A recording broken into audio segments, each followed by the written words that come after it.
A few months ago, during an intense heat wave, a pregnant mother in a climate-vulnerable community said something unforgettable. I skipped meals so my children could eat first. The heat kept me awake at night, and I was constantly worried about my unborn baby. At first, this may sound like a personal struggle.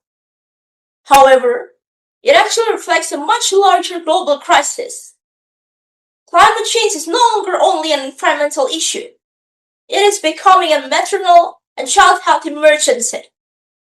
More importantly, it is beginning to shape human development before a child is even born. This realization led to my research. In this study, I analyzed data for more than 15,000 children across multiple climate-vulnerable regions.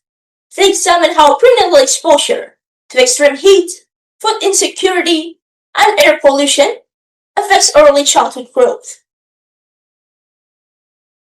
What we discovered was both important and alarming. First, children exposed to extreme heat during pregnancy showed significantly lower height for age and weight for age scores by 24 months. Furthermore, when extreme heat was combined with food insecurity and air pollution, the risk of stunting increased more than twofold. Even more interestingly, the effects were not temporary. The growth deficits appeared within the first 6 months of life and persisted through early childhood, suggesting that climate stressors may biologically program developmental outcomes during pregnancy itself. However, this research also revealed something deeper, a paradigm shift in how we understand climate change. Traditionally, climate discussions focus on ecosystems, infrastructure, or economics.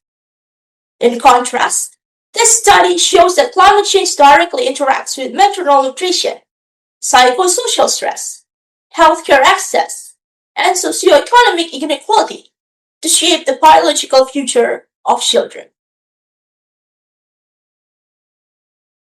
Therefore, the relevance of this research is urgent.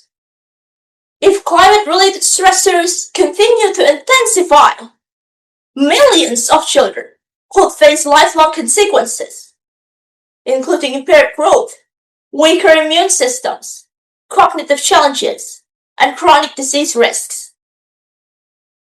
At the same time, the findings also provide hope. Integrated interventions, such as nutritional support for pregnant mothers, improved prenatal health care, psychosocial support, and protection from extreme heat, could essentially reduce these risks. Looking ahead, the future trajectory of this research is especially important. The next step is to integrate high-resolution climate monitoring, biomarker analysis, and AI-driven predictive models to identify which mothers and children are the most vulnerable before irreversible developmental damage occurs. In addition, future studies could explore epigenetic changes, cognitive development outcomes, and long-term health trajectories to better understand how prenatal climate stress shapes human potential across lifespan. Ultimately, this research sends a clear message. Climate policy is also health policy. By protecting pregnant mothers today, we are also protecting the growth, resilience, and future potential of the next generation. Thank you very much.